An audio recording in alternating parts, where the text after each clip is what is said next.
In this video, I'm going to show you how to make a frequency table in Google Sheets. Along the way, I'll show you how to freeze panes to make the navigation a little bit easier within a sheet, how to make filters to help you filter the data to find the information you need. We'll look at making frequency tables and relative frequency tables, and then we'll look at how to format the table to make it look nice. So there are other ways to do this, but I want to show you the way that requires the least amount of understanding about how Google Sheets works. The first thing I'd like to do is go to View. Actually, I had this frozen, so let's freeze this. You'll see this is a data set that talks about breakfast cereals, and it has a lot of nutritional information. It also has some categorical variables that we'll look at. We'll particularly look at the shelf categorical variable. But one thing that I'm noticing is that, first of all, to scroll all the way to the right to see the rating column, I lose some of the information at the front, and also to scroll down, I lose the column information, the titles of the column, the names of the columns. So what I'm going to do is I'm going to click on the cell here where it says Kellogg's, and I'm going to go to freeze panes.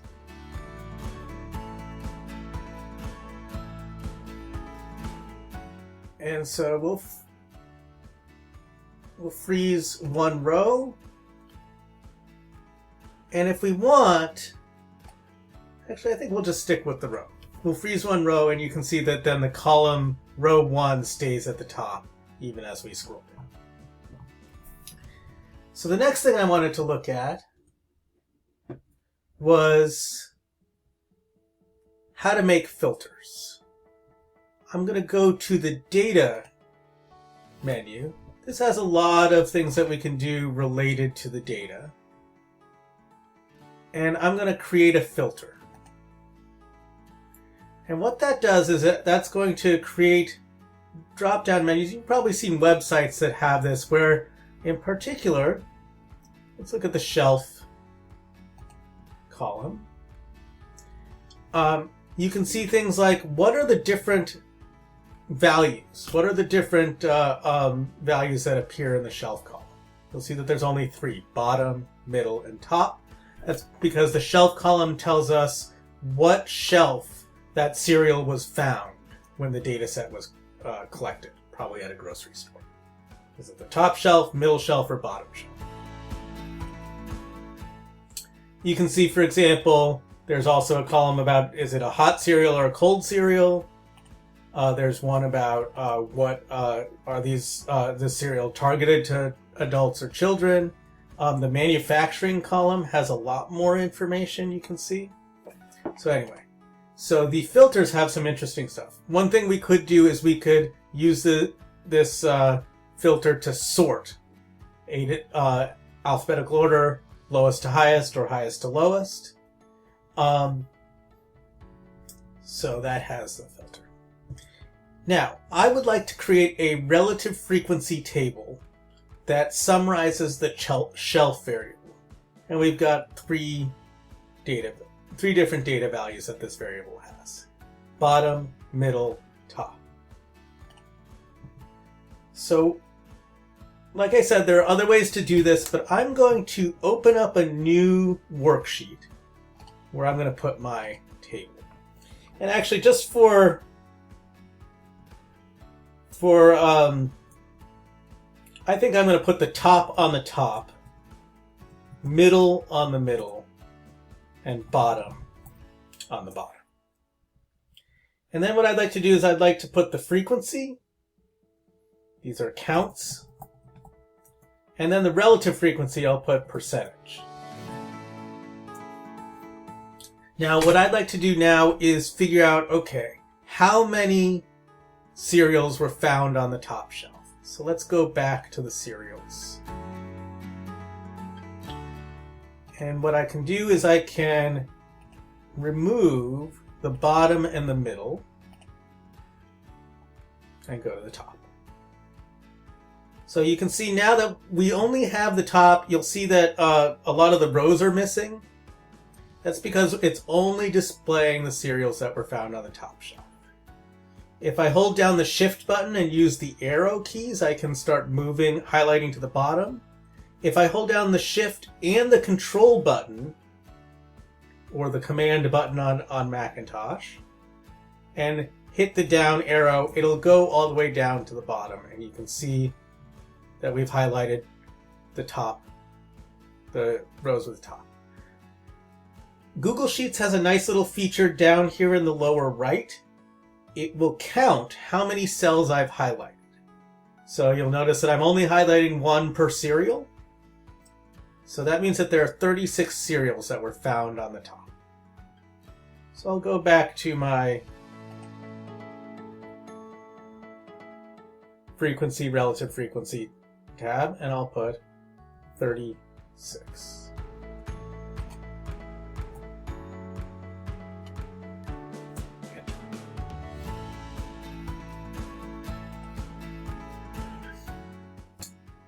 Let's do the same for middle and bottom.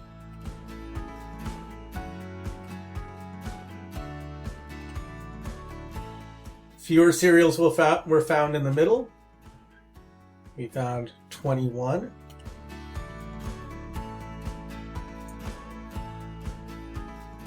In the middle shelf. And then in the bottom, notice that I am clicking on the bottom and making sure that only the bottom is checked. If I click both bottom and middle, I get bottom and middle mixed together. So that's take middle. And there were 20 found on the bottom shelf.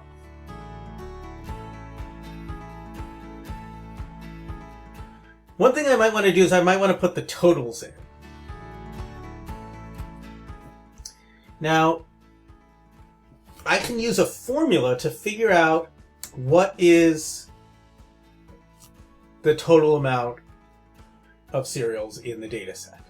Total number of cereals in the data set. I can start a formula by writing equals. I can type sum to add up. And Google Sheets is already suggesting to me that I add up the 3 rows. You'll notice if I hold down if I press the button and drag it down, I've highlighted the 3 cells, the top, middle, and bottom. You'll notice that we're in column D, and we've highlighted so we're in column D, we've highlighted from row 3 to row 5. This notation tells me to do that. Then I will close parentheses and hit enter. This tells me that there were 77 cereals in total.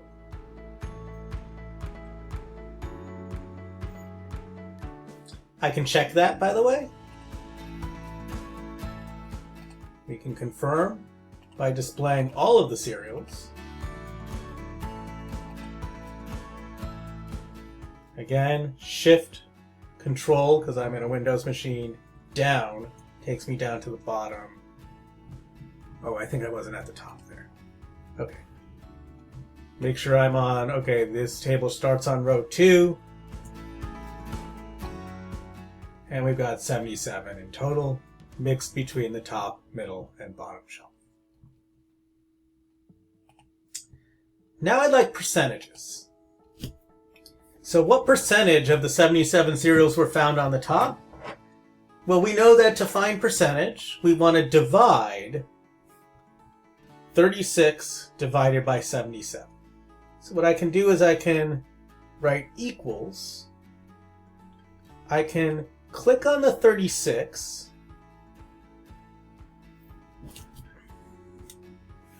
and divide using the / button that stands for the fraction bar, and so that does division.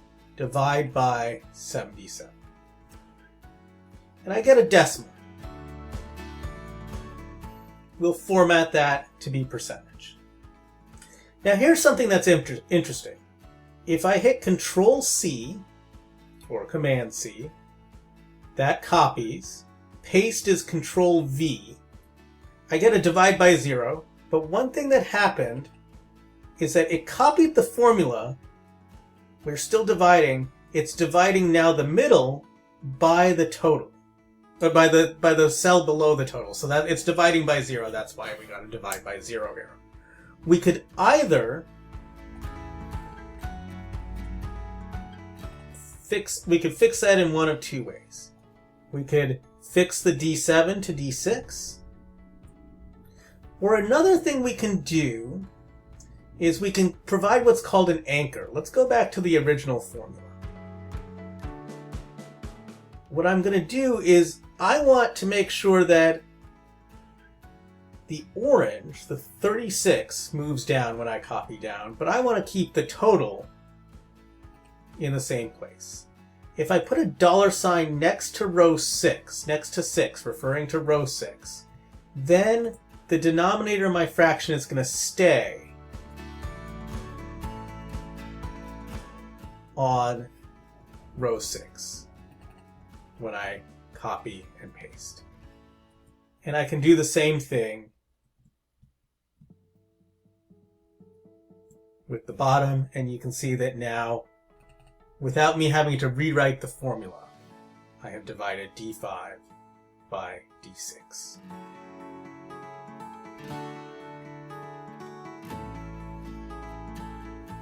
In fact, one thing we can do, once you have your formula nice and you want to copy it down,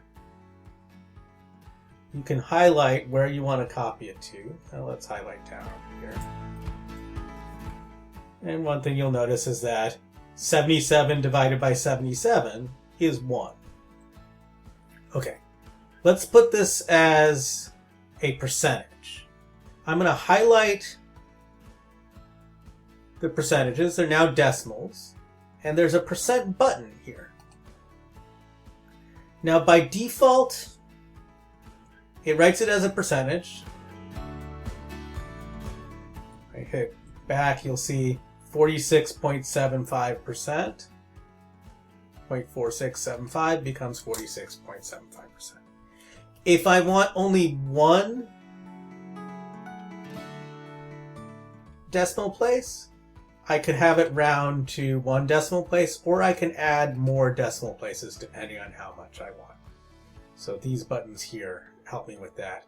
Another way to do that is to right-click to get this menu. Or I think it's press down in the Mac. Press down the click to get this menu. And we want to go to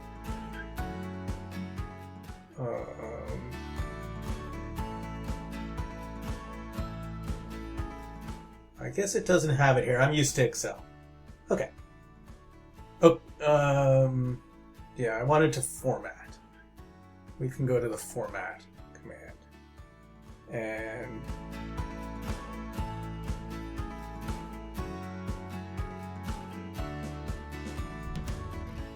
we can go to number.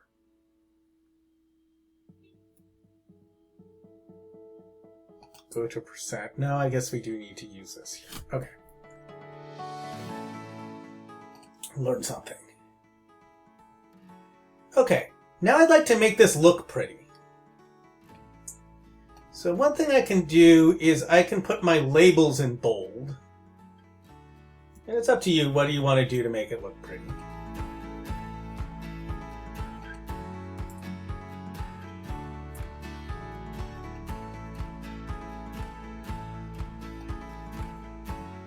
I'm going to look at the borders. And let's do all borders here. If I highlight these columns, that'll put that here. Border. And then it depends on what I want to do here. I think I'm gonna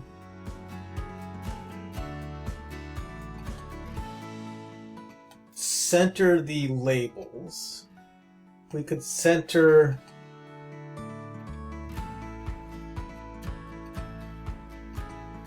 the counts. Percentages, I'm a little...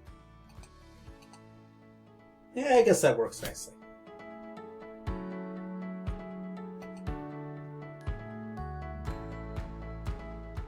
The other thing I can do is it can be more helpful to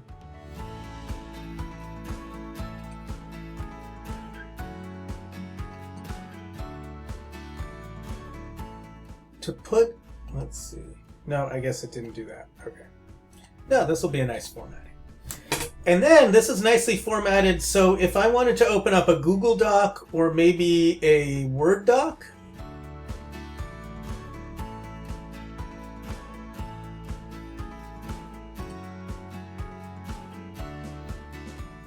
okay, so if I highlight this table, I can paste into a Word doc or a Google Doc.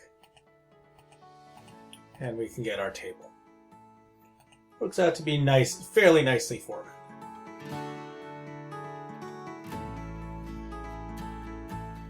Okay, so that's a frequency and relative frequency table in Google Sheets.